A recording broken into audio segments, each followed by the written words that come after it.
Le mandat que les États membres de l'Union africaine ont assigné à la Cour africaine à sa création en 1998 consiste au renforcement de la protection juridictionnelle des droits de l'homme en Afrique, complétant ainsi l'action de la Commission africaine des droits de l'homme et des peuples. Lorsque donc on se réfère au protocole, disons aux compétences qui sont intégrées dans le protocole de la Cour africaine, on se rend compte que cette compétence-là est très étendue, d'autant plus que dans leur mission,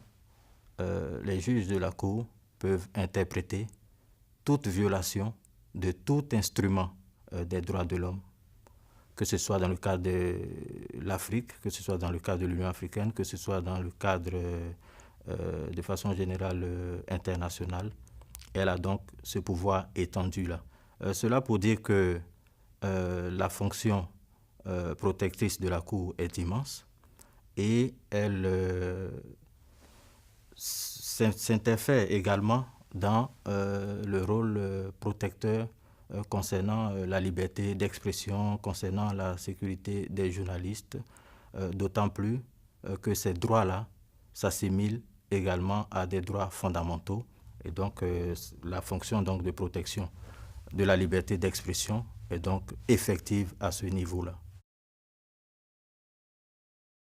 Le protocole portant création de la Cour africaine énumère les entités qui peuvent la saisir,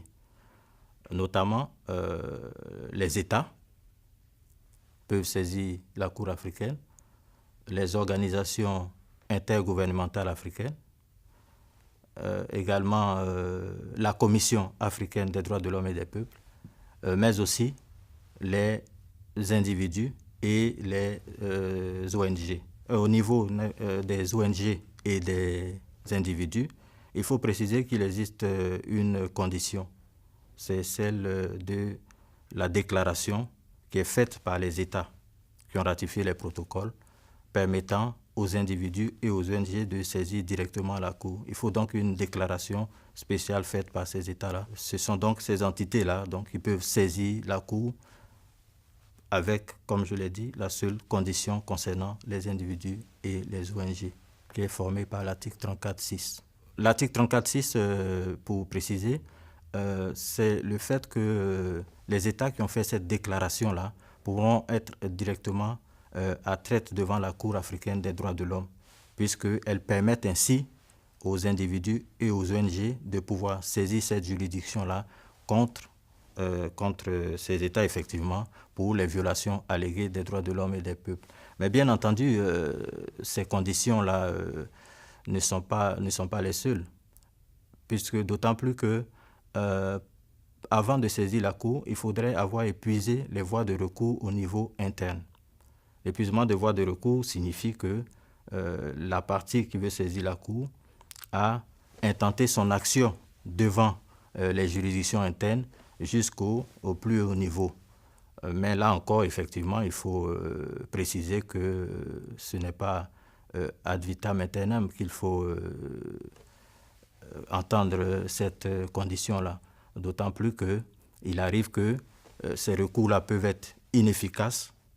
peuvent être insuffisants et peuvent ne pas être nécessaires.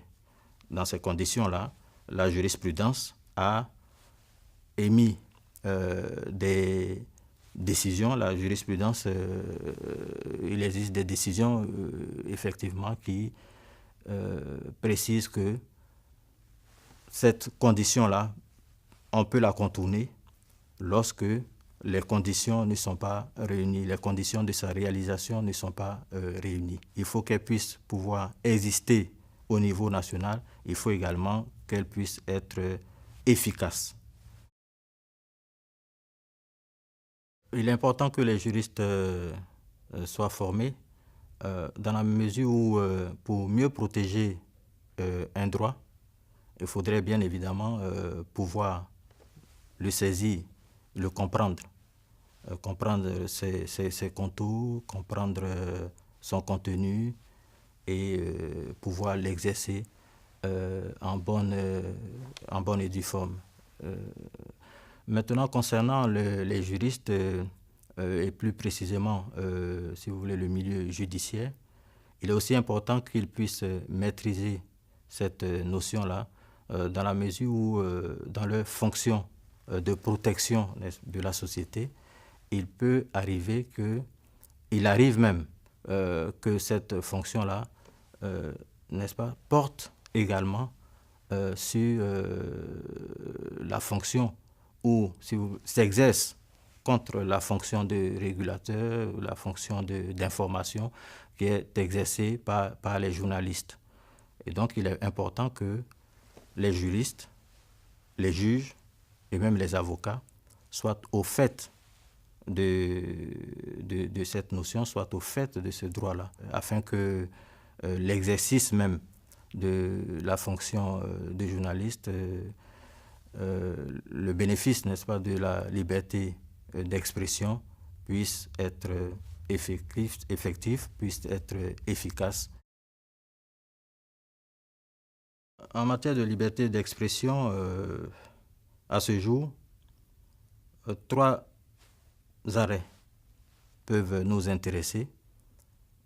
qui ont été pris par la Cour africaine des droits de l'homme. La première affaire, c'est l'affaire Loïssa Konaté contre le Burkina Faso. Loïssa Konaté a été condamné par les tribunaux du Burkina à une peine d'emprisonnement de 1 an pour outrage à magistrat, diffamation et injure publique. Ce requérant a donc saisi la Cour parce qu'il estimait que sa peine d'emprisonnement était sévère et qu'elle n'était pas proportionnelle, n'est-ce pas, aux actes qu'il aurait commis. La Cour a pris donc une décision et elle a estimé que cette condamnation était effectivement trop sévère et elle a précisé que les hommes publics devraient être plus enclins à la critique et donc devaient mieux l'accepter que les citoyens ordinaires. Elle a donc, dans sa décision concernant les réparations, condamné donc cet État, n'est-ce pas, à payer des dommages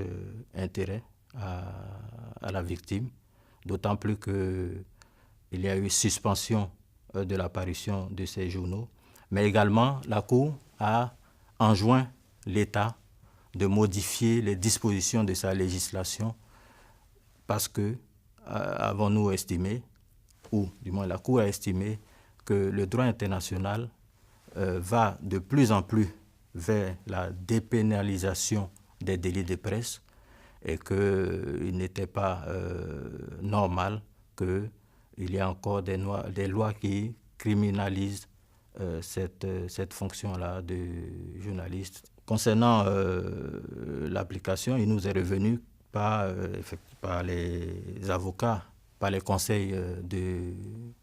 la victime, du requérant, que ces mesures-là ont été appliquées par l'État, en tout cas en ce qui concerne les dommages intérêts qui ont été alloués.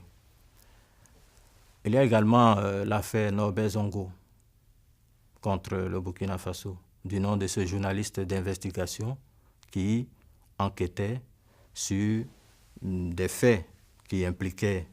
la famille du chef de l'État. Là, nous disons que la liberté d'expression intervient de façon indirecte, dans la mesure où le principal aspect de cette affaire était que les enquêtes, ou du moins la procédure au niveau national, mettait beaucoup de temps, 10 ans, et aucune avancée n'était perceptible dans le cours de cette affaire. Et c'est pour la raison pour laquelle la famille du journaliste, l'ONG qui soutenait cette famille, qui soutenait l'action de cette famille, a donc saisi la Cour africaine pour dire qu'il y avait violation du droit à se faire entendre par une juridiction impartiale, indépendante. Et donc la Cour a effectivement estimé que ce droit-là avait été violé, mais par la même occasion a estimé que le droit à la liberté d'expression avait été aussi violé par le concours de ce qu'on a appelé en anglais le chilling effect, c'est-à-dire les effets que cette action ou bien cette inaction de l'État pouvait avoir sur le mental des journalistes, sur la fonction même d'information au niveau national. Et donc l'État a donc été condamné pour ces différents droits-là qui incluent aussi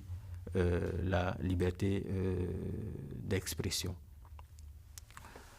Concernant également la troisième affaire, c'est l'affaire Ingabire Victoire contre le Rwanda. Là également, la question était de savoir si la condamnation subie par la requérante Ingabire Victoire était proportionnelle au fait qui lui était reproché, notamment sa communication ou l'expression ou la liberté qu'elle a prise, si vous voulez, de communiquer sur le génocide au Rwanda. La Cour ici a également estimé que dans une société démocratique, il n'était pas normal de condamner des personnes qui s'expriment ainsi, parce que le droit, parce que les différents instruments également vont à l'encontre effectivement de cette façon de juger, de cette condamnation qui n'était pas du tout proportionnelle, en tout cas au fait qui lui était reproché. C'est essentiel.